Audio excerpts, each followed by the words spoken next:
నమ్మకం అనేది చాలా క్లిష్టమైన విషయం, ఎందుకంటే అది వ్యక్తుల మధ్య బలమైన బంధాలకు, ఆరోగ్యకరమైన సమాజానికి పునాది.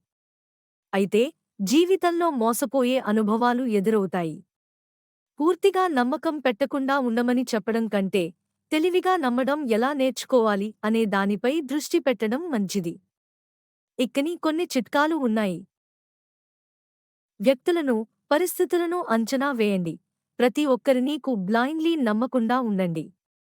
వారి మాటలు, చేతలు, వ్యవహారాలను గమనించండి. వారి నేపథ్యం, గత చర్యలు తెలుసుకోవడానికి ప్రయత్నించండి.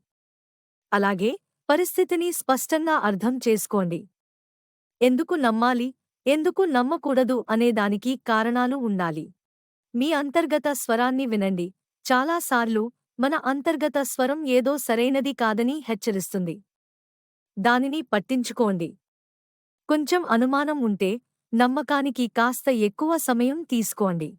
మీ పరిమితులను తెలుసుకోండి. ప్రతి ఒక్కరికీ మంచి చేయాలనే ఉద్దేశం ఉండాలి. కానీ, ఎవరినీ పూర్తిగా మార్చలేమని గుర్తించండి. మీ సహాయం నిజంగా అవసరమా, దానిని స్వీకరించే స్థితిలో ఉన్నారా అని నిర్ధారించుకోండి. మీ పరిమితులను తెలుసుకోవడం ద్వారా, ఎవరినీ అతిగా నమ్మి మోసపోకుండా ఉండవచ్చు. ఆశలు, వాస్తవాల మధ్య తేడా తెలుసుకోండి. కొన్నిసార్లు మనం ఇష్టపడే వ్యక్తుల గురించి మనం కొన్ని ఆశలు పెట్టుకుంటాం.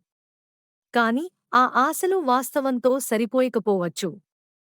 వాస్తవాలను ఎదుర్కోవడానికి, అవసరమైతే నమ్మకాన్ని తగ్గించుకోవడానికి సిద్ధంగా ఉండండి.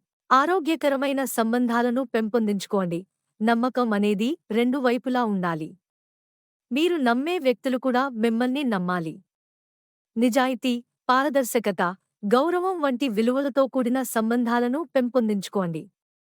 ఇలాంటి సంబంధాలలో నమ్మకం సహజంగానే పెరుగుతుంది. ఇంకా నమ్మడం ఎలా నేర్చుకోవాలి అనే దానిపై దృష్టి పెట్టండి.